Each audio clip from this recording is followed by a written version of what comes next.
10 தேர்தல் தோல்விக்கு பிறகும் தன்னை சுய பரிசோதனை செய்து கொள்ளாத ஒருவர் 10 முறை தோத்தாச்சு, தன்னை சுய பரிசோதனை செய்து கொள்ள மாட்டாரு. கட்சியையும் கூட்டி வைத்து இந்த தோல்விக்கு என்ன காரணம் என்று அலச மறுக்கிறார். அப்படிப்பட்ட ஒருவர் பின்னால் நின்று கொண்டு இன்று வரை அமைதி காக்கக்கூடிய நபர்கள் இருக்கிறார்களே, எடப்பாடியை விட மோசமான குற்றவாளிகள் வருகிறார். நான் நினைக்கிறேன் ஓட்டைப்படைகள் உட்கார்ந்து மூழ்கி சாவம் என்று நினைக்கிறார்கள் போல, முடிவெடுத்து விட்டார்கள் போல. இன்றைக்கு அதிமுக, எடப்பாடி அதிமுக கடந்த காலத்தை நிகழ்காலத்தை திமுகவிடம் இழந்து விட்டது. எதிர்காலத்தை பாஜகவிடமும் நாம் தமிழரிடம் இழக்கக்கூடிய சூழல் உருவாகிவிட்டது.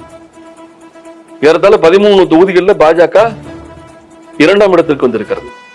81 சட்டமன்ற தொகுதிகளிலே பாரதிய ஜனதா கட்சி 2ஆம் இடத்திற்கு வந்திருக்கிறது. 3 சட்டமன்ற தொகுதிகளிலே பாஜக முதலிடத்திற்கு வந்திருக்கிறது. வரலாற்றில் இல்லாத அளவில் விளவங்கோட்டில் வெற்றி பெற்ற காங்கிரஸ் கட்சி வாங்கிய ஓட்டுகள் 89,000. 2ஆம் இடத்திற்கு வந்த பாஜக வாங்கிய ஓட்டுகள் 52,000.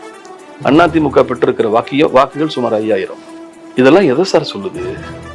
இத்தனை தோல்விகளுக்கு பிறகும் எடப்பாடி சேலத்தில் போயிருக்கிறார். கட்சியை ஏலத்தில் விட்டு சேலத்தில் இருக்கிறார். நாம் தமிழரிடமும் பாஜகவிடமும் நீங்க எடுத்துங்க, கட்சியை பிரித்துக் கொள்ளுங்கள், வெற்றியை திமுக எடுத்துக் கொள்ளட்டும், என் கட்சியை நீங்கள் பிரித்துக் கொண்டு போங்கள்.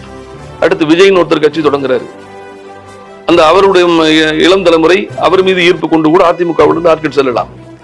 இப்பொழுது நீங்கள் எடுத்து வைத்து பாருங்கள், ஆட்சியை தக்க வைத்துக் கொண்டு, கட்சியை தக்க வைத்துக் கொண்டு, கூட்டணியை தக்க வைத்துக் கொண்டு திமுக பிரதான இயக்கமாக முதலிடத்தில் இருக்கிறது.